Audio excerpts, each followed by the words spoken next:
பிள்ளைகளே எப்படி இருக்கிறீங்க? கர்த்தருக்குள்ள சந்தோஷமா இருப்பீங்கன்னு நினைக்கிறேன். ஈஸ்டர்லாம் கொண்டாடி நல்லா சந்தோஷமா இருப்பீங்கன்னு கர்த்தருக்குள் நம்புகிறேன். கர்த்தர் உங்களை ஆசீர்வதிப்பார். எல்லா சூழ்நிலையிலும் சோர்ந்து போகாதீங்க. இம்மட்டும் உதவி செய்த எபெனேசர் எம்மட்டும் உதவி செய்ய வல்லவராய் நல்லவராய் இருக்கிறார். அவரை மட்டும் நம்பி வாழ கற்றுக்கொள்ளுங்க. அவர் எல்லாம் பார்த்துக் கொள்ளுவார். இன்றைக்கு நம் செய்தியின் தலைப்பு உயிர்த்தெழுதலின் ஆசீர்வாதங்கள். செய்திக்கு ஆதாரமாக எழுதப்பட்ட வேத வசனம் ரோமர் 1:5 வசனம். மாம்சத்தின்படி தாவீதின் சந்ததி பிறந்தவரும் பரிசுத்தமுள்ள ஆவியின்படி தேவனுடைய சுதனண்டு மரித்தோரிலிருந்து உயிர் தெழுந்ததுமான பலமாய் நிரூபிக்கப்பட்ட தேவகுமாரனாய் இருக்கிறார் என்று சொல்லப்பட்டது. கொண்டாட சிறந்த பண்டிகை என்று சொல்லும்போது கிறிஸ்மஸா ஈஸ்டரா என்று ஒரு முறை கேட்கும்போது பார்த்தா பண்டிகை பற்றி பல காரியங்களை வைத்துக் கொண்டது. உயிர்த்தெழுந்து வருகிற ஆசீர்வாதங்களை தியானித்த போது அதை உள்ளத்தை பரவசப்படுத்தினது என்று சொல்லுவார். கிறிஸ்துவுடனே அதாவது உயிர்த்தெழுதல் மரணத்துக்கு அப்பால் உள்ள வாழ்க்கையை குறித்து பெரிய நம்பிக்கை தருகிறது. கிறிஸ்துவனுடைய உயிர்த்தெழுதல் அவர் தேவகுமார் என்பதை பலமாய் நிரூபித்து காட்டப்பட்டது. உலகத்தில் பல தத்துவ ஞானிகள் மதஸ்தாபர்கள் தங்களையே கடவுள் என்று அழைத்துக் கொள்கிற அவதாரங்கள் உண்டு. அவர்கள் பூமியிலே வாழ்ந்தார்கள், மரித்தார்கள், மண்ணோடு மண்ணாய் போய்விட்டார்கள். அவருடைய நம்பிக்கை அதோடு ஒளிந்து போயிற்று. இப்போ கூட நிறைய பேர் என்ன சொல்றீங்க, துன்மார்க்கெல்லாம் ரொம்ப செழிச்சு போயிருக்கிறாங்க, அவங்கெல்லாம் நல்லா இருக்கிறாங்க, வசதியா இருக்கிறாங்க, ரொம்ப சந்தோஷமா அப்படி இருக்காங்க இப்படி இருக்கான்னு சொல்றீங்க. அவன் துன்மார்க்கம் எதுக்கு செழிச்சிருக்கிறான்? அவனுக்கு இந்த பூமிக்குரியவளோட முடிஞ்சு போகுது. அவன் நித்தியத்தை பற்றி கவலை கிடையாது, நித்திய வாழ்க்கை கிடையாது, நித்திய ராஜ்யம் கிடையாது. அதனால செழிச்சிருக்கான் அழிஞ்சு போறதுக்கு. ஆனா நீதிமானுடைய வாழ்க்கை அப்படி இல்லை. நமக்குன்னு நித்திய ஜீவன், நித்திய பிதா, நித்திய ராஜ்யம் இருக்கு. அதனால சந்தோஷமா இருங்க, கவலைப்படாதீங்க. எல்லா காரியத்திலும் ஆனால் கோடிக்கணக்கான கல்லறைகள் மத்தியில் இயேசு கிறிஸ்துவின் கல்லறை மட்டுமே திறந்திருக்கிறது. அவர் கம்பீர சத்தமாய் முழங்கினார், நானே உயிர்த்தெழுதலும் ஜீவனுமாய் இருக்கிறேன். என்னை விசுவாசிக்கிறவன் மரித்தாலும் பிழைப்பான், உயிரோடு இருந்து என்னை விசுவாசிக்கிறவனும் நென்னன்னைக்கும் மறியாமலும் இருப்பான் என்று யோவான் 11:25-26 சொல்றாரு. இப்போ எல்லா காலத்திலையும் பார்க்கும்போது அதுதான். இயேசு மரணத்தை ஜெயித்தார், பாதாளங்களை ஜெயித்தார், பாதாளத்தை ஜெயித்தார், சாத்தானை ஜெயித்தார். அவரை யாரும் கல்லறைக்குள் அடைத்து வைக்க முடியவில்லை. யூத போர்ச்செயலாலும் ரோம போர்ச்செயலாலும் சரி அவருடைய கல்லறையை காவல் காக்க முடியாது. உயிர்த்தெழும்புகிற நீதியின் கத்தரை தடுத்து நிறுத்த யாராலையும் முடியாது. எந்த அரசாங்கமும் அவருடைய கல்லறைக்கு முத்திரை வைக்க முடியாது. அவர் உயிரோடு எழுந்தார். அதனால தான் நம்ம பாடுறோம் யூத ராஜசிங்கம் உயிர்த்தெழுந்தார் என்று சொல்லி. உயிர்த்தெழுதலின் நமக்கு கிடைக்கும் ஆசீர்வாதங்கள் என்ன என்று குறித்து இன்றைக்கு பார்க்க போகிறோம். முதலாவது ஆழமான அஸ்திபாரம்.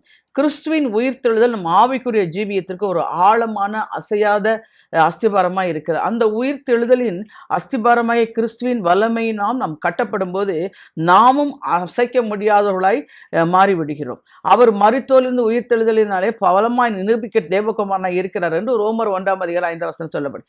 இன்றைக்கு அநேக பேர் உங்களோட இயேசு கிறிஸ்து தெய்வம் அல்ல, அவர் ஒரு தீர்க்கதரிசி, அவர் ஒரு பூர்ண மனிதன், அவர் பூமியிலே வாழ்ந்து மரித்து விட்ட ஒரு மகான், புத்தர், காந்திக்கு ஒப்பானவர் என்றெல்லாம் பேசி உங்களுடைய விசுவாசத்தை தள்ளாட செய்ய முயற்சிக்க கூடும். நல்ல செய்தியை கேளுங்க தேவப்பிள்ளை. இப்படிப்பட்ட சந்தேகத்தை தான் சாத்தான் ஆதி முதல் கிறிஸ்துவுக்கு கொண்டு வந்தான். நீர் தேவனுடைய குமாரனே ஆனால் என்று இழுத்து சந்தேகப்பட தூண்டினான். நீர் தேவனுடைய குமாரனே ஆனால் இந்த கல்லுகள் அப்பமாகும்படி செய்யும் சொல்லும். நீர் தேவனுடைய குமாரனால் குப்பரியின் மேலிருந்து தாழ குதியும் என்றெல்லாம் சொல்லி சோதித்தான் என்று நம்ம வேதத்தில் பார்க்கிறோம். சிலுவையின் காட்சி கடைசி பரியந்தம் வேண்டுமென்றே திரும்ப திரும்ப அதே சந்தேகத்தை எழுப்பிக் கொண்டே இருந்தான். சிலுவையின் அடிவாரத்தில் கூட ஜனங்களை தூண்டிவிட்டு நீர் தேவனுடைய குமாரனே ஆனால் சிலுவையிலிருந்து இறங்கி வரும், அப்பொழுது உம்மை விசுவாசிப்போம் என்று பரியாசம் பண்ணினான் என்று பார்க்கிறோம். அதே நேரத்தில் பிதாவானவர் இயேசுவின் ஞானஸ்நானத்தில் இவர் என்னுடைய நேசகுமாரன், இவரில் பிரியமாய் இருக்கிறேன் என்று உரைத்தார் என்று மத்தேயு 3:17 சொல்லப்படுது. மறுரூப மலையிலே அவர் என்னுடைய நேசகுமாரன், இவருக்கு செவி கொடுங்கள் என்று மேகத்திலிருந்து சத்தமாய் பேசினார் என்று மத்தேயு 17:5 சொல்லப்பட்டிருக்கு.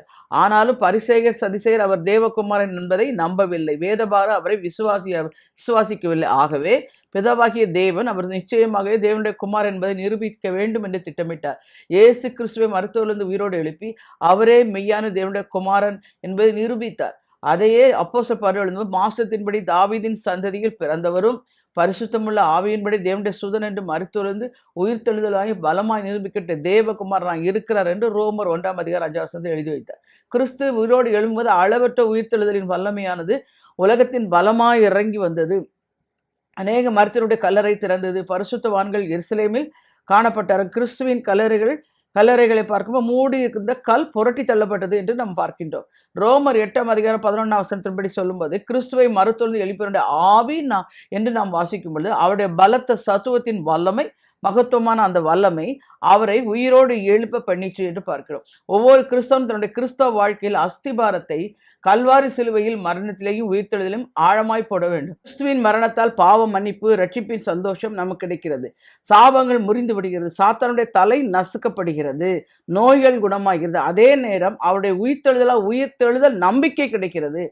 கிறிஸ்துவின் உயிர்த்தெழுதலின் மூலமாய் வெற்றியுள்ள கிறிஸ்தவ வாழ்க்கைக்கு ஆழமான பாரம் போடப்படுகிறது என்று பார்க்கிறோம். இரண்டாவது பார்க்கும்போது ஜீவனுள்ள நம்பிக்கை உண்டாகிறது. இயேசு கிறிஸ்து மரித்தோரிலிருந்து எழுந்ததினாலே அழியாததும் ஆசற்றதும் ஆடாதമായ சுதந்திரத்துக்கு ஏதுவாக ஜீவனுள்ள நம்பிக்கை உண்டாகும்படி தமது மிகுந்த இரக்கத்தின்படியே நம்மை மறுபடியும் ஜெனிப்பித்தார் என்று 1 பேதுரு 1:4 சொல்றார். இயேசு உயிர் தெழுந்ததினால் அவர் இன்றைக்கும் ஜீவிக்கிறார் என்கிற ஜீவனோட நம்பிக்கை நமக்கு உண்டாயிரு. அவர் நேற்றும் இன்றும் என்றும் மாறாதவர் என்று முழங்கி சொல்கிறது. எபிரேயர் 13:8 சொல்லுது. யோபு சொன்னார், என் மீட்பர் உயிரோடு இருக்கிறார் நம்பிக்கை. யோபு 19:25 ஆதலால் நாம் ஜீவிக்கிறேன் நீங்களும் ஜீவிக்கிறீர்கள் என்று விசுவாசியை உற்சாகப்படுத்த முடிகிறது. உயிர்த்தெழுந்த இயேசு இன்றைக்கும் பிதாவின் வலதுபாசத்தில் வீற்றிருக்கிறார். எவ்வளவு பெரிய நம்பிக்கை! அங்கே இருந்து நமக்காக பரிந்து பேசுகிறார், நமக்காக மன்றாடுகிறார். மட்டுமல்ல, நாமும் ஒரு நாள் அவர் இருக்கிற இடத்திற்கு உயர்த்தப்படுவோம் என்ற நம்பிக்கையும் தருகிறார். இயேசு சொன்னார், நான் ஜெயங்கொண்டு என் பிதாவுடைய சிங்காசனத்தில் அவரோட கூட உட்கார்ந்தது போல ஜெயம் கொள்கிறவனும் அவனும் என்னுடைய சிங்காசனத்தில் என்னோட கூட உட்காரும்படி அருள் செய்வேன் என்று வெளிப்படுத்தல் 3:21 சொல்றார். பூமிக்கு ஒரு சக்தி இருக்கிறது, அது புவியீர்ப்பு சக்தி. எல்லாவற்றிலும் அந்த பார்க்குறோம். ஆகவே அந்த சந்திர மண்டலத்திற்கு மனிதனை கொண்டு சென்றது என்று பார்க்குறோம். நாம் சந்திர மண்டலத்திற்கு அல்ல, எல்லா வான மண்டலங்களையும் தாண்டி பிதாவின் சிங்காசனத்திற்கு உயர்த்தப்பட அழைக்கப்பட்டவர்கள். இதற்கு கிறிஸ்துவின் உயிர்த்தெழுதலின் வல்லமை தான் நமக்கு உதவி செய்கிறது. கிறிஸ்து உயிரோடு எழுந்து பிதாவின் வலதுபாசத்தில் வீட்டிருக்கிறபடியால் நாமும் அந்த நித்தியத்தை நம்பிக்கையோடு நோக்கி பார்ப்போம். இதனால தான் நம்ம சொல்றோம், உயிர்த்தெழுந்த தேவ ஆவியானுடைய வல்லமை அப்படின்னு சொல்லி தான் நம்ம ஜெபம் பண்றோம். அப்படித்தான் நிறைய காரியங்கள் இன்றைக்கு எப்படி சில இடங்கள்ல பார்க்கும்போது அந்த பிசாஸ் படிக்கிறவங்க அது பண்ணும்போதும் அந்த நோயிலிருந்து அவங்களுக்கு குணமடையதும், இன்றைக்கு கேன்சர் வியாதி எல்லாம் குணமடையும் போது என்ன சொல்கிறோம், சாவுக்கு ஏதுவான சரீரங்களை உயிர்ப்பிக்கிற தேவ ஆவியானவர், உயிர்த்தெழுந்த வல்லமையினால் அது நிரூபிக்கப்பட்டது மாதிரி உயிர்த்தெழுந்தவர், நம்ம கூட இருக்கிற தேவன் உயிர்த்தெழுந்த வல்லமையின் தேவ ஆவியானவர். எப்பவும் அதை நீங்கள் அறிக்கையாக பண்ணணும், பயப்படக்கூடாது. கூட யார் இருக்கிறா அப்படின்னு உணர்ந்து நீங்கள் நடக்க ஆரம்பிச்சிட்டிங்கன்னா பயம் உங்களை விட்டு விலகி போகும். உங்களோட யார் இருக்கிறா அதுக்கு தான் சொல்றாரு, உலகத்தில் இருப்போம் என்னில் இருக்கிற இயேசு பெரியவர். சொல்லுங்க, நீங்க சொல்லணும். அதை நீங்க சொல்ல நான் உங்களுக்கு அடிக்கடி சொல்லிருக்கேன், எதையெல்லாம் வசனத்தை எடுத்து இதயத்துல வச்சு வாயில அறிக்கை பண்ணணும். வேதம் அப்படித்தானே சொல்லுது. இது நீதி உண்டாக இதயத்துல விசுவாசிக்கப்படும், ரட்சிப்பு உண்டாக வாயினால அறிக்கை பண்ணணும். நீங்க வாயினால் அறிக்கை எல்லாம் செய்றீங்க, ஆனா வாயின் அறிக்கை மட்டும் எப்படி இருக்குதுன்னா சூழ்நிலையை பார்த்து அப்படி அமைதியா இருக்கிறீங்க. சில பேர் ஒளறி தவிப்பாங்க, அவிசுவாச வார்த்தையும் நெகட்டிவ்ஸ் எல்லாம் பேசிடுவாங்க. ஆனா சில பேர் ஒண்ணுமே பேசாம சூழ்நிலையை பார்த்து அப்படி இல்ல, பேசணும், நம்ம அறிக்கை பண்ணணும். கிறிஸ்தவம் என்றால் அறிக்கை, விசுவாச அறிக்கை. விசுவாச அறிக்கை பண்ணுறதுக்கு அநேகர் பாவ அறிக்கை பண்ணிட்டு இருக்காங்க. நான் ஒரு பாவி. சில பேர்லாம் பார்த்தா மீட்கப்பட்ட பாவி. என்ன மீட்கப்பட்ட பாவி? நீதிமான், இயேசுவின் ரத்தத்தினால் கழுவப்பட்டவர், கர்த்தரால் அழைக்கப்பட்டவர், கர்த்தர் தெரிந்து கொள்ளப்பட்டவர், அப்படி சொல்லணும். நீங்க அதை விட்டுட்டு மீட்கப்பட்ட பாவி, நான் பாவி, அதெல்லாம் இல்லை. அதாவது என்ன சொல்றது, பாவ உணர்வு அடைஞ்சு அதை மீட்டு எடுத்துட்டாரு ஆண்டவர் உங்களை. இருளின் அதிகாரத்திலிருந்து உங்களை விடுதலையாக்கி அன்பின் குமாரனுடைய ராஜ்யத்தை உட்பிரவேசிக்க செய்து விட்டார். இப்போ உங்களுக்கும் ஆண்டவருக்கும் உங்களுக்கு தான் சம்பந்தம். இவனுக்கு தொடர்பு அத்து போக பண்ணணும். நீங்க அவன் கூட உறவாடவே கூடாது, அவங்களோட கனெக்ஷனை வைக்க கூடாது, அதை டிஸ்கனெக்ட் பண்ணிடணும். பிசாசுக்கு முதல் வேலை என்ன செய்வான், விசுவாசத்துல அவன் நின்றக்கூடாதுன்னு சொல்லி நமக்கும் ஆண்டவருக்குள்ள ஐக்கியத்தை வந்தால கட் பண்ணத்தான் அவன் முதல் போராடுவான். அதுல விடவே கூடாது. நீங்க அதுதான் விசுவாசத்தின் போராட்டம். ஆண்டவரோடு நிக்கணும். அப்படின்னா எப்படி நிக்க முடியும்? தேவன் தான் வார்த்தை, வார்த்தை தான் தேவன். நீங்கள் என்னிலும் என் வார்த்தை உங்களில் நிலைத்திருந்தால் நீங்கள் கேட்டுக்கொள்வதுதான் செய்யப்படும்.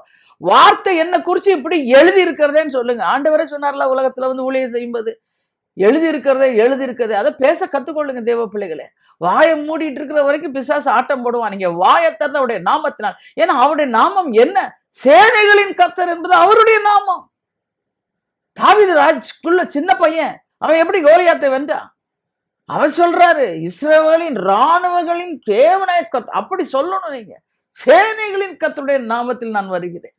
அப்படி எதிர்த்து நில்லுங்க. நீங்க சூழ்நிலையை பார்த்து, போராட்டத்தை பார்த்து, வியாதியை பார்த்து, பலகீனத்தை பார்த்து ஐயோ ஐயோ ஐயோன்னு நிக்கிறதை விட அல்லேலூயா கர்த்தர் கூட இருக்கிறாரு, எல்லாம் பார்த்து கொள்வார் அப்படின்னு சொல்லணும்.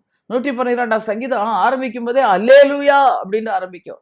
அந்த 112ஆம் சங்கீதம் நீதிமானுடைய சொத்து, அது நீதிமானுடைய ஆசீர்வாதங்கள். அதுல ஒரு வசனம் எனக்கு ரொம்ப பிடிக்கும், அந்த வசனத்தை அடிக்கடி சொல்லுவேன். இந்த துர்ச்செய்தியை கேட்பதுன்னா பிசாசுடைய வேலையை துர்ச்செய்தியை அனுப்பிக்கிட்டே இருப்பான். நீங்க ரிசீவ் பண்ணிட்டீங்கன்னா அது ஆப்ரேட் ஆயிடும். ரிசீவ் பண்ணக்கூடாது, அவன் அனுப்பி விடுவான். நீ பொய்யனும் பொய்க்கு பிதானும் போ பிசாசேன்னு சொல்லணும். அப்பாலே போ சாத்தானேன்னு அதட்டுங்க, ஓடிடுவான். ட்ரை பண்ணி பார்ப்பான், மேலும் மேலே முடிஞ்சு வந்து சொல்லி பார்ப்பான். இதெல்லாம் நடக்காது, இதெல்லாம் முடியுமா, இதெல்லாம் கிடைக்காது. நீங்க ஒரே ஒரு வார்த்தை சொல்லணும், இது என்னால முடியாது, என் பலத்தால முடியாது, என்னுடைய பராக்கிரத்தினால முடியாது, அவருடைய தேவ ஆவியானவர், எனக்குள்ள ஆவியானவர் வாசம் அவரால முடியும் சொல்லிப்பாரு, ஓடிடுவான். வசனம் தெரியணும், பிசாசு வசனம் அடைவான். வசனம் இல்லாம வாழ முடியாதுங்க, வார்த்தை இல்லாம வாழவே முடியாது. அதான் சொல்றான் சங்கீதக்காரன், பாதைக்கு வெளிச்சம், கால்களுக்கு தீபம். வசனம், வேதத்தை வாசிங்க, தியானிங்க, அறிக்கை இருதயத்துல வைங்க, அதை வாயில அறிக்கை பண்ணுங்க. அப்போ ஆசீர்வாதத்தை பெற்றுக்கொள்ள முடியும். அப்போ உயிர்த்தெழுந்த வல்லமையினுடைய ஆசீர்வாதத்தை நீங்க சுதந்திரிக்க முடியும். எல்லாவற்றிலும் பாருங்க, நம்ம உயிர்த்தெழுந்த நம்ம ரட்சகர் சென்றிருக்கு. அங்கே நம்முடைய நாமங்கள் பரலோகத்தில் உள்ள ஜீவ புஸ்தகத்தில் எழுதப்பட்டிருக்கு.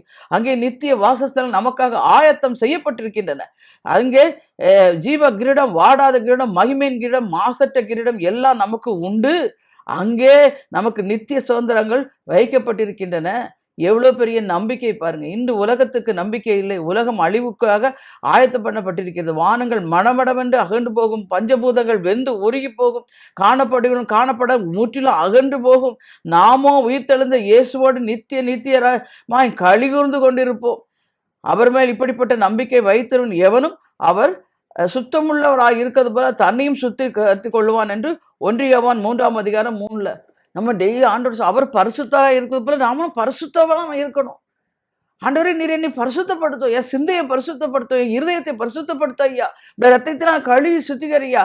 அப்பப்போ அதுதான் சொல்றாரு, தூசியை உதறி விட்டு எழுந்துரு. தூசி அப்பப்போ ஏதாவது ஒரு சின்ன ஒண்ணுமே வேண்டாங்க, நல்ல ஆண்டவரை நேசி பாடி ஜெபிச்சு தெரிச்சுட்டு வருங்க. திடீர்னு பிசாசு என்ன பண்ணுவான், சிந்தையில ஒரு தூசி அப்படி தட்டி விட்டு போயிடுவான். உடனே உங்களுக்கு ஒரு பயம் வந்துடும், போராட்டம், இது என்னது இப்படி நடக்குது அப்படி நடக்குது, எல்லாம் நெகட்டிவா அவநம்பிக்கையில உட்காந்துருவீங்க, அவிசுவாசத்துல உட்காந்துருவீங்க, பயத்துல இல்லை. நீங்க உடனே சொல்லணும், நான் கர்த்தருக்குள் இருக்கிறேன். ஒருவன் கிறிஸ்துக்குள் இருந்தால் புது மகிழ்ச்சியா இருக்கு. அது மாத்திரம் இல்ல, மகிழ்ச்சியா இருப்பதே உனக்கு, கர்த்தருக்குள் மகிழ்ச்சியா இருப்பதே உன் பலன். அதை தெரிந்து கொள்ளுங்க தேவ பிள்ளைகளே. உங்க பலனை பிசாசு அங்க இருந்து ஸ்டாப் போட்டு உறிஞ்சிருவான், விடக்கூடாது. அதுக்குத்தான் கர்த்தருக்குள் இருக்கணும். கர்த்தருக்குள் தினந்தோறும் சொல்லுங்க, life in Christ. LIC policy எல்லாம் எடுத்துடுறீங்க, ஆனா எல்ஐசியா வாழணும். எல்ஐசியா என்ன, லைஃப் இன் கிரைஸ்ட், கிறிஸ்துக்குள்ள வாழ கற்றுக்கொள்ளுங்கள். ஒவ்வொரு நாளும் வேதத்தை வாசித்து, வேதத்தில் உள்ள எல்லா அதுவும் எனக்காக எழுதி வைக்கப்பட்ட உயிர் அப்படின்னு சொல்லி அந்த வார்த்தையை பிடிச்சிட்டு விசுவாசம் நில்லுங்க. உயிர் தெளிந்த தேவ வல்லமையின் ஆசீர்வாதத்தை நீங்க பெற்றுக்கொள்ளலாம் எல்லா காரியத்திலும். பாருங்க, 3வது பார்க்கும்போது உன்னதத்துக்குரிய ஆசீர்வாதங்கள். அவர் கிறிஸ்துவுக்குள் உள்ளதங்களில் ஆவிக்குரிய சகல ஆசீர்வாதத்தில் நம்மை ஆசீர்வதிக்கிறார் என்று எபேசியர் 1:3 சொல்றார். உயிர் தெழுந்த இயேசு உன்னதத்திற்கு ஏறினார், பிதாவுடைய வலதுபாசி வீட்டிருக்கிறார். உன்னதத்திற்குரிய சகல ஆசீர்வாதம் நம்மை ஆசீர்வதிக்க சித்தமானார். தேவனுடைய பிள்ளைகள் நமக்கு இம்மைக்குரிய ஆசீர்வாதங்களும் உண்டு, ஆவிக்குரிய ஆசீர்வாதங்களும் உண்டு, உன்னதத்திற்குரிய ஆசீர்வாதங்கள் உண்டு, நித்தியத்துக்குரிய ஆசீர்வாதங்களும் உண்டு. கிறிஸ்து இயேசுவின் உயிர்த்தெழுதலின் மூலமா நமக்கு அந்த உன்னதத்திற்குரிய ஆசீர்வாதங்களை நாம் பெற்றுக்கொள்கிறோம். இது தெரிந்து கொள்ளுங்க தேவ பிள்ளைகளை, இதெல்லாம் உண்டு. என்னை ஆசீர்வதி ஆண்டவரை, என்னை ஆசீர்வதி, பூமிக்குரிய ஆசீர்வாதத்தை மட்டும் கேட்டு நடக்கிறீங்க இல்லை. இவ்வளவு ஆசீர்வாதத்துக்கும் நம்ம சுதந்திரவாளிகள். நீங்க சொல்லணும், சும்மா குந்த குடிசையும் குடிக்க கஞ்சுன்ட்டு இருக்க கூடாது. பூமிக்குரிய ஆசீர்வாதத்தை மட்டும் கேட்டு அதான் பூமிக்கார காலத்தில் நிற்க எல்லா நேரங்களிலும் நம்முடைய எப்படி நம்ம சரீரத்துக்கு நல்ல சாப்பாடு கொடுத்து நல்லா நம்ம புஷ்டியும் கொழுமையா இருக்கணும்னு நினைக்கிறீங்க, அதே போல ஆத்மாவிலும் வளர்ச்சி இருக்கணுங்க. ஆத்மா வாழ்வது போல் அதானே சொல்றாரு, பிரியமானவனே உன்னை ஆத்மா வாழ்கிறது போல் வாழ வைக்கிறீங்களா? இரவும் பகலும் வேதத்தில் தியானமா இருக்கிறீங்களா? கர்த்தர் சொல்ற வார்த்தையை நம்புறீங்களா? ஆவியானவர் கூட இருக்கிறார், இது என்னால முடியாது, என் தேவ ஆவியானவர் எனக்காக யாவையும் செய்து முடிப்பார், விசுவாசிக்கிறீங்களா? அவர் கூட இருக்கிறாருன்னு உணர்ந்து நடக்கிறீங்களா? அது மாதிரி செய்யணும். அப்பதான் அதுக்கு பேர் தான் உன்னதத்துக்குரிய ஆசீர்வாதம். எப்படி மண்ணுக்குரிய ஒரு மனிதனை கிறிஸ்து விண்ணுக்குரியவனா மாற்றி உன்னதத்திற்குரிய சகல ஆசீர்வாதம் அன்பில் பொழிந்தருள சித்தமா இருக்கு என்பதை கர்த்தர் ஆபிரகாமுக்கு வெளிப்படுத்த சித்தமானார். நீ வானத்தை அண்ணாந்து பார், நட்சத்திரங்கள் எண்ண கூடுமானால் அவர்களை எண்ணு என்று சொல்லி பின்பு அவனை நோக்கி உன் சந்ததி இவ்வளவா இருக்கும் என்றார். ஆதியாகமம் 15:5 அந்த உன்னதத்துக்குரிய ஆசீர்வாதத்தை ஆபிரகாம் அன்றைக்கே கண்டார். நீங்க வேதத்துல படிக்கும்போது, வேதத்தை வாசிக்கும் பொழுது முதல்ல பைபிள்ல கையில எடுத்துக்கிட்டு முதல்ல ஆவியானவரை கூப்பிடுங்க. கூட இருக்கிறார்ல அவர்கிட்ட சொல்லுங்க. நான்லாம் காலையில எழும்புன உடனே காலையிலே முதல்ல அவரை விஷ் பண்ணுவேன். Good morning holy spirit. இதெல்லாம் இந்த பாலையங்கி புக்கை படிக்கும்போது அவர் அந்த சொல்லிட்டு அப்புறம் சென்ற இரவெல்லாம் நீ காப்பாற்றினீங்கப்பா. இந்த நாள் நீங்க உண்டு பண்ணின நாள் அப்பா. ஒவ்வொரு நாளையும் பிசாசு உண்டு பண்ணதில்லை, ஆண்டவர் உண்டு பண்ணின நாள். இது கர்த்தர் உண்டு பண்ணின நாள். இதுல நான் களி கூர்ந்து மகிழ்வேன் சொல்லணும். காலையில் எழும்போதே ஐயோ இன்னைக்கு என்ன பிரச்சனை காத்திருக்குதோ, என்ன போராட்டம் வருமோ, என்ன செய்வானோ, என்ன பண்ணுவானோ, இப்படியெல்லாம் புலம்புறதை விட நீ எழும்பக்கூடாது. காலையில எழும்போதே சந்தோஷமா எழும்பணும். இந்த நாள் கர்த்தர் உண்டு பண்ணின நாள், நான் கர்த்தருக்குள் மகிழ்ந்து களி கூறுவேன் அப்படி சொல்லிட்டு காலையிலே சொல்லி இரவெல்லாம் காத்துட்டீங்கப்பா அந்த நாள் நம்பி எழும்புறேன். ஆண்டவரோடு ஐக்கியப்பட்டுறணும். நான் உம்மோடு இணைந்து இந்த நாள் நீங்களும் நானும் எசப்பா இந்த நாளுக்குள்ள நம்ம இந்த 24 மணி நேரமே நம்ம கடத்த போறோம் அப்படி சொல்லி அவரை கனப்படுத்தி இதைத்தான் சங்கீதக்காரன் மைண்ட்ல கர்த்தரை முன்னாடி வச்சுட்டாரு. கர்த்தரை எப்பொழுதும் எனக்கு முன் வைத்திருக்கிறேன், அவரின் வலதுபாசி இருக்கிறவனே அசைக்கப்படுவதில்லை. நீங்க யாரோ வச்சிருக்கிறீங்க, பிரச்சனையை வச்சிருக்கிறீங்க, போராட்டத்தை வச்சிருக்கிறீங்க, கடன் பிரச்சனை, குடும்பத்தில் சமாதானம் இல்லை, ஒரே குழப்பம், ஒரே சண்டை, ஒரே அடிதடி, இதைத்தான் மனசுல போட்டு வச்சிருக்கிறீங்க. இல்லைங்க, கர்த்தரை செட் பண்ணுங்க. அவரு எனக்கு என் கூட இருக்கிறாரு, அவன் வலது பாசிக்கு நான் அசைக்கப்பட மாட்டேன் சொல்லணும். விசுவாசம்னா என்னங்க? நடப்பதற்கு முன்பாகவே அறிக்கை பண்ணும். அதுக்குதான் முதல்ல வாக்குத்தத்தம் கொடுக்குறாரு. வாக்குத்தத்தம் கொடுக்கும்போது என்னது? அதை வச்சு நம்ம நம்பி நிற்கிறதுக்கு தான் வாக்குத்தத்தம். முன்னறிவிக்கிறவர் முன்னறிச்சுறாரு, அப்புறம் அதை அறிந்து கொள்ள பண்ணுவாரு, நம்ம அறிந்து கொள்ளணும், அப்புறம் அவர் நிறைவேற்றுவார். இந்த பகுதி இருக்குது வார்த்தையில். ஏதோ படிச்ச அன்னைக்கு ஒருத்தர் சொல்றாங்க, சிஸ்டர் நீங்க சொல்லி சொல்லி சொல்லி தான் நான் பைபிளை எடுத்தேன்னா அதை ஆவியானவர் துணையோடு வாசிக்க வாசிக்க வாசிக்க எனக்கு பைபிளை கீழே வைக்கவே விருப்பம் இல்லை சிஸ்டர்னு ஒரு சிஸ்டர் சொன்னாங்க. உண்மை.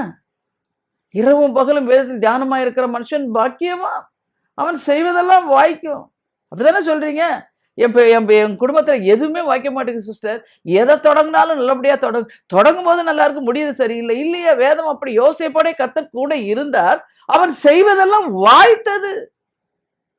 ஈசோக்கோட கர்த்தர் கூட இருந்தார், அவரை ஐஸ்வர்யன் ஆக்கினார். தாவீதோட கர்த்தர் கூட இருந்தார், அவன் நாளுக்கு நாள் விருத்தி அடைந்தான். அப்படி சொல்லணும். யோசுவா கூட என்ன சொன்னாரு? பாரு, மோசையோட இருந்தப்பறம் உன் கூட இருக்கேன், நீ உயிரோடு இருக்கலாம், ஒருவனை உனக்கு முன்னாடி ஏத்து நிற்பதில்லை. ஏன்? அவர் கூட இருக்கிறாரு. நீ ஒவ்வொரு நாளும் சொல்லுங்க, சேனைகளின் கர்த்தர் என் கூட இருக்கிறார், யாக்கோபின் தேவனுக்கு உயர்ந்த அடைக்கலம் சொல்லி சொல்லி சொல்லி அறிக்கையா அதை அனுதினமும் வாழ்க்கையில இணைச்சிருங்க. அப்படி கனெக்டட் ஆன உடனே உங்களுக்கு பயம் எல்லாம் ஓடிடும். ஏன்னா நம்ம சொல்லலாம், உலக பிரகாரம் பாருங்க, அடுப்பு எரிஞ்சிட்டே இருந்துச்சா பூனை வந்து படுக்காது, அடுப்பு அணைஞ்சுக்கணும்னா அது வந்து படுக்கும். அப்படித்தானே? நீங்களும் வேதத்தை வசனத்தையும் வச்சு எரிந்து பிரகாசிக்கிறவளுக்காய் மாறி போகணும். அதுக்கு தான் வேதம் கொடுத்துருக்கு, அதுக்கு தான் அபிஷேகம் பெற்றுக்கொண்டிருக்கோம், அதுக்கு தான் ஆண்டவர் அழைப்பு இருக்கு. அதனால தான் இந்த மாதிரி டிவி எல்லாம் போட்டு நாங்கள் உங்களை எழுப்பி விடுறோம். எழும்பு எழும்பு, சீயோனே உன் வல்லமையை தரித்து கொண்டு எழும்பு, தூசியை உதறிவிட்டு எழும்பு, சீயோன் குமாரத்தையும் உன் கழுத்தில் உள்ள கட்டுகளை அவிழ்த்து விட்டு. நீ தான் அவிழ்க்கணும். எப்படி அவிழ்க்க முடியும்? நீ பாடி துதிக்கணும். கழுத்து கட்டப்பட்டிருக்கு பாட முடியுமா? ஆனா வேதம் சொல்கிறது, சீயோன் குமாரத்தியை கெம்பீரித்து பாடு, எஸ்ரேம் குமாரத்தியை மகிழ்ந்து களிகூறு. ஏன்? கர்த்தர் உன் ஆக்கினை அகற்றினார், உன் சத்துருக்களை விலக்கினார், இஸ்ரவேலின் ராஜா உன் நடுவில் இருக்கிறார், இனி தீங்கை காண மாட்டாய் சொல்றாரு இல்லையா? கீழ்படிங்க. நல்லா பாட்டு பாடு நல்லா. ஏங்க இப்பெல்லாம் நிறைய பாடல்கள் வந்துருச்சு. நம்ம என்ன பயம் இல்லைங்கிறதுக்கு எக்கச்சக்க பாட்டே வந்துருச்சு. முந்தி ஒரே ஒரு பாட்டு தான், பயப்படாதே பாரிநிலை போதே, அது ஒரு பாட்டு தான் போடும். இப்போ எவ்வளோ பேருக்கு, எனக்கெல்லாம் கர்த்தர் ஒரு பயப்படாதுன்னு சொல்லி ஒரு பாட்டை கொடுத்தாரு. அது மாதிரி பாடுங்க, நல்லா பாடி. நீங்கள் முதல்ல 2-3 பாட்டு பாடும்போது உங்களுக்கு ஒரு தடுமாற்றமாக இருக்கும். 3-4 பாட்டு பாட ஆரம்பிச்சோன்னா, ஆராதிக்க ஆரம்பிச்சோடனே அங்கே ஆவியானவர் வந்துடுவார். அங்கே வந்து சிங்காசனம், அப்போ உங்களுக்கு லகுவாக இருக்கும். துதிக்கும் போது துதிகள் மத்தியில் கர்த்தர் வந்துடுவார். விடுதலை செய்யாமல் இருப்பாரா?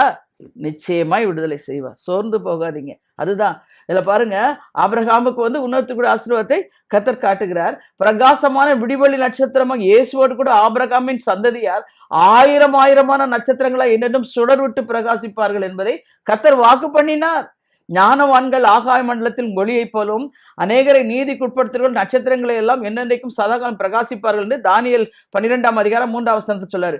பூமிக்குரிய மனிதனுக்கு இந்த உன்னதமான ஆசீர்வாதத்தை கொடுப்பதற்காகத்தான் இயேசு சிலுவையிலே ஏணியானார். அவருடைய காயங்கள் படிக்கட்டாய் மாறி போயிடுச்சு. ஏனென்றால் நமக்காகவும் தமக்காகவும் தம்மாலே சகலத்தையும் உண்டாக்கினவர் அநேக பிள்ளைகளை மகிமையில் கொண்டு வந்து சேர்க்கையில் அவர்களுடைய ரட்சிப்பின் அதிபதியை உபத்திரவங்களினாலே பூர்ணப்படுத்துகிறது அவருக்கு ஏற்றதா இருந்தது. எபிரேயர் 2:10. கர்த்தர் நம்மளை தெரிந்து கொண்டாரு. எப்படி, எதுல தெரிஞ்சு கொண்டாரு? உபத்திரவத்தின் பாதையில அழைச்சி முதல்ல நம்மளை வந்து ரட்சிக்கப்பட்ட உடனே நம்மளை அழைப்பார், ரத்தத்தால சுத்திகரிப்பார். அப்புறம் ஒரு இடத்துல ஒரு குகையில தூக்கி போடுவார், தனிமைப்படுத்துவார். அந்த குகை பேர் தான் உபத்திரவத்தின் குகை. அந்த குகையில தான் புடமிடும் படலம் நடக்கும். அப்போதான் நம்ம கீழ்ப்படியாம இருந்திருப்போம், வேதம் வாசிக்காம இருப்போம், ஜெபம் பண்ணாம இருப்போம், என்னுடைய வார்த்தையை விசுவாசிக்காம எல்லாத்தையும் சரிப்படுத்துவார், சீர்படுத்தி சிறப்படுத்தி பலப்படுத்தி நிலை நிறுத்துவார். நாங்களாம் அப்படித்தான் அழைக்கப்பட்டது. எனக்கெல்லாம் பைபிள வேதத்தை பற்றி ஒன்றுமே தெரியாது. நான் ஆண்டோட சொன்னதே ஒண்ணு, ஆண்டவரே எனக்கு ஏட்டி சட்டி எதுவுமே தெரியாது, என்ன போய் அழைச்சேன்னு சொல்றீர, என்ன போய் தெரிந்து கொண்டேன்னு சொல்றீர அப்படின்னு. அப்போதான் அவர் சொன்னார், ஞானவான்கள் வெட்கப்படுத்தும் போது பேதைகளை தெரிந்து கொண்டன. நமக்கு வந்து எல்லாம் தெரிஞ்சிருந்தா எது தெரியுமே அது தெரியும், ஒண்ணுமே தெரியாம பாருங்க, யாரு எந்த ஊழியருக்கு நீ கேட்டாலும் சொல்லுவாங்க, ஒன்றும் தெரியாம இருந்தேன், ஒன்று இல்லாம இருந்தேன், என்னுடைய அதெல்லாம் வார்த்தையெல்லாம் அதுதான். ஆனா ஆவியானவர் கூடயே இருந்து சகல சத்தியத்திற்குள்ள வழி நடத்தி கற்றுக் கொடுத்து இப்படி செய்யணும் இப்படி செய்யக்கூடாது. ஒரு சின்ன சின்ன காரியம். இன்னைக்கு இந்த ஷூட் எடுக்கிறதுக்கு முன்னாடி கூட ஒரு பிரச்சனை எனக்கு திடீர்னு ஃபேமிலிக்குள்ள. அப்போ ஒரே வார்த்தை சொன்னார் ஆண்டவர், லேசான காரியம், ஏன் சோர்ந்து போற, காற்றையும் காண மாட்டாய் மழையும் காண மாட்டாய், பள்ளத்தாக்குகள்லாம் தண்ணீரால் நிரப்ப, இது கர்த்தரின் பார்வைக்கு லேசான காரியம். ஏமா இது வா பார்வைக்கு பெரிய காரியமா தெரியுது, அவர் பார்வைக்கு இது கொஞ்ச காரியம், லேசான காரியம் அப்படின்ட்டாரு. உடனே நான் சந்தோஷமா எழுப்பிட்டேன். அவர் வார்த்தை உடனே நமக்குள்ள இருந்து வந்துடும். நம்ம கலங்கினோம்னா உடனே சொல்லுவார், கலங்காத நான் கூட இருக்கிறேன், பயப்படாத நான் கூட இருக்கிறேன், இங்க போகிற நீ போகும் இடம்லாம் உன்னோட வாரேன், எங்க போனாலும் ஆண்டவரை கூட்டிட்டு போங்க தெய்வ பிள்ளைகளை, நீங்க வாங்க ஏசப்பா, அவரை ஃபோர்ஸ் பண்ணி இழுத்துட்டு போகணும். நான் எப்பவுமே சொல்லுவேன், நீங்க அங்க வரலன்னா நான் போக மாட்டேன். அப்பதான் ஆண்டவர் சொல்ல, உனக்கு முன்னே நான் புறப்பட்டேன் வா அப்படின்னு. அப்படி சொல்லணும், அப்படி பழகிக்கொள்ளுங்க. அதுதான் கர்த்தர் நம்மோடு கூட இருக்கிறார் என்பதை தெரிந்து கொள்ள வேண்டும். 4வது பார்க்கும்போது ஆவியின் வரங்கள் பொழிந்தரப்படுகிறது. ஆதலால் அவர் உன்னதத்திற்கு ஏறி சிறைப்பட்டவர்களை சரியாக்கி மனுஷர்களுக்கு வரங்களை அளித்தார் என்று எபேசியர் 4ஆம் அதிகாரம் 8ஆம் வசனம். இயேசு உயிரோடு எழுந்திராவிட்டால் பரிசுத்த ஆவியானவர் வந்திருக்க முடியாது.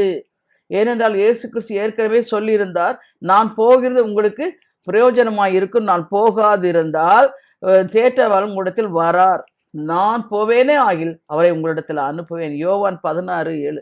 நம்ம பரிசுத்த ஆவியானவர் நமக்கு தேற்றவாளன் அனுப்பப்பட்டிருக்கிறாருங்க. உண்மைதானே? எனக்கெல்லாம் அபிஷேகம் பெறதுக்கு முன்னாடி சின்ன சின்ன காரியத்துக்கு பயந்து நடுங்கிடுவேன்.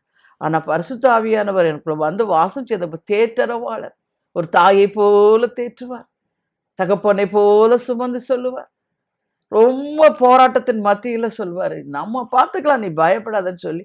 எத்தனை இரவுகள் நம்ம தூங்காம இருக்கிறோம், நம்மளை அருமையா தட்டி கொடுத்து வசனத்தை சொல்லி நம்மளை பலப்படுத்தி திடப்படுத்தி சொல்லுவார், சோர்ந்து போயிட்டோம், சோர்ந்து போகாத, உன் கிரியைக்கு பலன் உண்டு, உன் ஜெபத்திற்கு பலன் உண்டு, உன் விண்ணப்பத்தை கேட்டேன், உன் கண்ணீரை கண்டேன், நானே உனக்காக யாவை செய்து முடிப்பேன், பயப்படாத. அந்த ஆண்டவர் பேசும்போது நமக்கு அவ்வளோ ஒரு, அதைத்தான் சொல்லுவாங்க. சில பேர் கேட்பாங்க, தைரியமா இருக்கிறீங்களாக்கா? ஏன்னா நீதிமான் சிங்கத்தை போல் தைரியமா இருப்பான். ஏன்? கூட ஆவியானவர் இருக்கிறாரு, சேனைகளின் கர்த்தரின் நாமம் நம்மோடு இருக்கிறது. ஏன் பயப்படணும்? பயப்படக்கூடாது. நம்ம உணரணும், நம்ம கூட ஆண்டவர் இருக்கிறார், உணர்ந்து நடக்கணும். நம்ம குடும்பத்தில் நம்ம பிள்ளைகளோட நீதிமானின் சந்ததியோட கர்த்தர் கூட இருக்கிறாரு. பிசினஸ் ஊழியர் செய்யறீங்களா, கர்த்தர் கூட இருக்கிறாரு. பிசினஸ் பண்றீங்களா, கூட இருக்கிறாரு. கையிட்டு செய்யும் எல்லாம் கூட இருந்து ஆசீர்வதிப்பார் சொல்லியிருக்கிறார் இல்லையா? நீதிமான அப்பத்துக்கு சந்ததி அப்பத்துக்கு இறந்து திரிவது இல்லையே, நீதிமானின் சிரசின் மேல் ஆசீர்வாதங்கள் தங்குமே. நீ போக்கிலும் ஆசீர்வதிக்கப்பட்டிருப்பாய், வரத்திலும் ஆசீர்வதிக்கப்பட்டிருப்பாய். நீதிமான் கூடையும் மாப்பசை தொட்டி ஆசீர்வதிக்கப்படும். கர்த்தர் உன் களஞ்சியங்களில் ஆசீர்வாதத்தை கட்டளையிடுவார். எவ்வளவு வார்த்தைகளை வச்சு வச்சு வச்சு விசுவாசத்துல நீங்க பேச ஆரம்பிச்சிட்டீங்களாங்க, உங்களை கண்டு பிசாசு நடுங்குவான். இப்ப நீங்க அவனை கண்டு நடுங்கிட்டு இருக்கிறீங்க. அவன் ஏற்கனவே தலை நசுக்கப்பட்டவன். தலை நசுக்கின தேவன் நம்மோடு இருக்கிற. ஏன் பயப்படணும்? பயப்படக்கூடாது. அதனால்தான் சொல்றாரு, இப்போது மகளே நீ பயப்படாதே, உனக்கு வேண்டியபடியெல்லாம் நான் செய்வேன். இந்த செய்தியை கேட்டுக்கொண்டிருக்க தேவஜனமே, நீங்க பயந்துட்டு இருக்கிறீங்க, பயப்படாதீங்க. உங்களுக்கு வேண்டியபடியெல்லாம் அவர் செஞ்சிட்டாரு. விசுவாசிங்க. கர்த்தர் கூட இருக்கிறார், எல்லாத்தையும் பார்த்து கொள்வார். அவர் மேல உங்க பாரத்தை வச்சுட்டு அவரை சார்ந்து கொள்ள ஆரம்பிங்க. அவர் எல்லாவற்றையும் முடிக்க வல்லவர், நல்லவர். உயிர் தெழுந்த தேவ ஆவியானவர் உங்களை ஆளுகை செய்ய அவங்க ஒப்பு கொடுங்க. பாருங்க, இயேசு கிறிஸ்து உயிர் தெழுந்த பின்பு பேதுரு பிரசங்கம் பண்ணும்போது அவர் தேவனுடைய வலது கரத்தினாலே உயர்த்தப்பட்டு பிதா அருளிய வாக்குத்தத்தத்தின்படி பரிசுத்த ஆவியை பெற்று நீங்கள் இப்பொழுது காண்கிறதும் கேட்கிறதுமான இதை பொழிந்தருளினார் என்று அப்போஸ்தலர் 2:33 சொல்றாரு. பரிசுத்த ஆவியானின் மூலமாக 9 ஆவியின் வரங்களையும் பெற்றுக்கொள்கிறோம். அந்நிய பாஷை வரங்கள், பாஷைகளை வியாக்கியானம் பண்ணுகிற வரம், தீர்க்க தரிசன வரம், ஆவிகளை பகுத்தறிகிற வரம், அறிவை உணர்த்துகிற வசனம், ஞானத்தை போதிக்கும் வசனம், விசுவாச வரம், குணமாக்கும் வரங்கள், அற்புதம் செய்யும் சக்தி என எல்லா வரங்களையும் நாம் பெற்றுக்கொள். இவை எத்தனை பெரிய ஆசீர்வாதங்கள்! வரம் பெற்ற ஊழியர்னா இது இல்லை. அதுக்காக நம்ம தம்மட்டை அடிக்கக்கூடாது. சில பேர் நோட்டீஸ்ல போடுவாங்க, தீர்க்க தரிசன வரம் பெற்றவர். யாருக்கு மகிமை போகுது? தீர்க்க தரிசனத்துக்கா, வரத்துக்கா? ஒரு நாளும் அவர் மகிமை விட்டு கொடுக்க மாட்டாரு. தெரிந்து கொள்ளுங்கள் எல்லா காரியத்திலையும். சில பேர் எங்கிட்ட இப்போ இல்லை, ஊழிய எழும்பின புதுசில் சொல்லுவாங்க, நாங்கள் ஊழியத்தை தாங்குவோம் சிஸ்டர், ஆனால் நீங்கள் எங்கள் பேரை அனௌன்ஸ் பண்ணணும் அப்படின்வாங்க. ஒரு நாள் நான் சொல்லிட்டேன், இல்லை நாங்கள் பேரை அனௌன்ஸ் பண்ணதுக்கு வேறு ஊழியங்கள்லாம் இருக்குது, அவங்ககிட்ட கொண்டே கொடுத்து உங்கள் பேரை அனௌன்ஸ் பண்ண சொல்லுங்கள். இங்கே இயேசு ஒருவர் தான் மகிமை அடையும். வைராக்கியமாக இருங்க, தைரியமாக சொல்லுவேனாலாம். ஏன்னா அவங்க ஸ்பான்சர்ஸ், இவங்க ஸ்பான்சர்ஸ் இல்லை. ஊழியத்தை தாங்குறவங்க இருக்கிறாங்க, இல்லைன்னு சொல்லலை. அதுக்காக உங்கள் பேரை போடணும் அதெல்லாம் சொல்லக்கூடாதுங்க. இயேசு நாம தவிர வேறு பேர் வரக்கூடாது உள்ள. சில பேர் சொல்லுவாங்கள்ல, அந்த முதல்லலாம் ரட்சிக்கப்படுறதுக்கு முன்னாடி நல்ல சில இடங்களுக்கெல்லாம் உதவி செய்வேன், அந்த சர்ச்சுக்கெல்லாம்.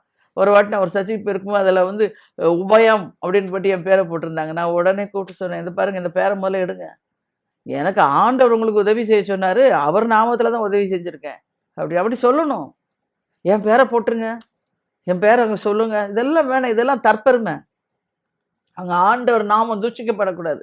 மகிமையின் தேவன் எங்களுக்கல்ல கர்த்தாவே, எங்களுக்கல்ல, உடைய சத்தியத்தின் நிமித்தம், உடைய கிருபை நிமித்தம் இயேசுவின் நாமத்திற்கு மகிமை வரப்போனோம். அதுதான் நம்ம சாட்சியாக இருக்கணும், நம்ம செயலாக இருக்கணும். அதுதான் இங்கே பாருங்க. மட்டுமல்ல 9 ஆவியின் கனிகளும் நமக்கு கிடைக்கும். அன்பு, சந்தோஷம், சமாதானம், நீடிய பொறுமை, தயவு, நற்குணம், விசுவாசம், சாந்தம், இச்சையடக்க ஆகியவை எத்தனை ருசிகரமான ஆவியின் கனிகள். கலாத்தியர் 5:22-23 சொல்றார். இயேசு உயிர் தெழுந்து பிதாவிடம் சென்று பரிசுத்தாவியை அனுப்பாமல் இருந்திருந்தால் நாம் இந்த சந்தோஷத்தை பெற்றிருக்க முடியாது, இளைப்பால் அடைந்திருக்க முடியாது, கிருபையை பெற்றிருக்க முடியாது, மகிமையால் நிரம்பி இருக்க முடியாது, நித்திய ஜீவனை சுதந்திரிக்க முடியாது, அவருடைய வருகையில மறுரூபமாக்க முடியாது. ஆகவேதான் இயேசு சொன்னார், நான் போகிறதா இருந்தால் அந்த சத்தியாவியாகிய தேற்றவர்களும் வரார், நான் போவேனே ஆகில் அவர் வந்து பாவத்தை குறித்தும் நீதியை குறித்தும் நியாய தீர்ப்பை குறித்தும் உலகத்தை கண்டித்து உணர்த்து நான் சொன்ன எல்லாவற்றையும் உங்களுக்கு நினைப்பூட்டுவார். தேவனுடைய பிள்ளைகளே, அந்த பரிசுத்த ஆவியானவர் உங்களோடு இருக்கிறார், உங்களுக்குள்ளே இருப்பார். அந்த பரிசுத்த ஆவியின் உங்களுடைய சரீரத்தை அவருடைய வாசஸ்தலம் ஆக்குவார், தேவனுடைய ஆலயம் மாற்றுவார், தேவ பிரசனத்தையும் தேவ சமூகத்தையும் உங்களுக்குள் கொண்டு வருவார். எத்தனை பெரிய பாக்கியம்!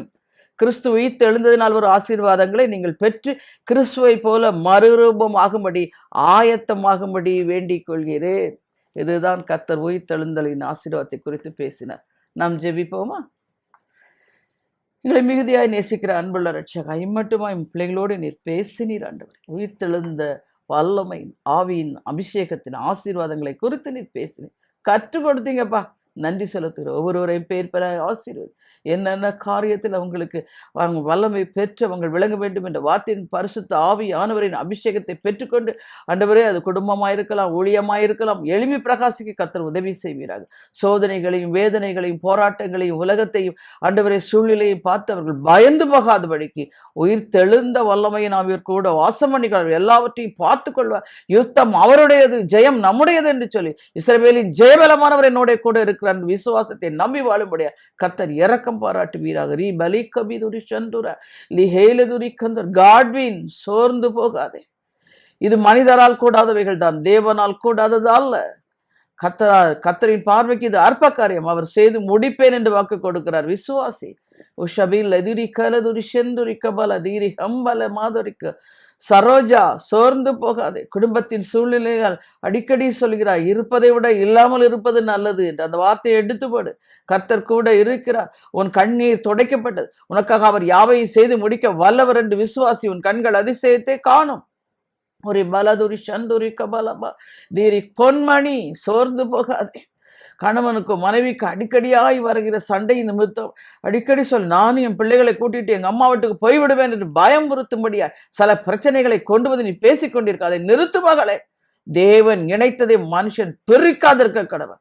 கர்த்தர் கூட இருந்து முப்பரி நூலாய் இருந்து உங்களை ஆசீர்வதித்து சமாதானத்தை கட்டளையிடுவதை காண்கிறேன். விசுவாசி, அதிசயம் நடக்கும். ஆண்ட்ரூ, சோர்ந்து போகாதே. வேலை கிடைக்கவில்லையே என்று போராடி கொண்டு இருக்கின்றார். ஆனால் கர்த்தர் சொல்கிறார், இன்னும் கொஞ்ச காலத்தில் அல்லவோ லீபனோன் செழிப்பான வயல்வெளியாய் மாறும். சீக்கிரத்திலே கர்த்தர் உனக்கு நியாயம் செய்து உன் வாயை நகைப்பினால் நிரப்புவேன். இனி நீ அழுது கொண்டிராய். ஓ ஷபாலா துரிக்கந்துரிக்கும். நாங்கள் நன்றியோடு ஸ்தோத்திரிக்கிறோம். இந்த பிள்ளைகளை ஒவ்வொருவரையும் பேர் பெற ஆசீர்வதித்து காத்துக்கொள்ளும். இயேசு கிறிஸ்துவின் நாமத்தில் ஜெபிக்கின்றேன் ஜீவனுள்ள தகப்பனே, ஆமே ஆமே. தேவ பிள்ளைகளே, இந்த செய்தி உங்களுக்கு மிகுந்த பிரயோஜனத்தை கொண்டு வந்திருக்கும் என்று கர்த்தருக்குள் நம்புகின்றேன். கர்த்தர் தாமே உங்களை ஆசீர்வதிப்பாராக. ஆமே ஆமே.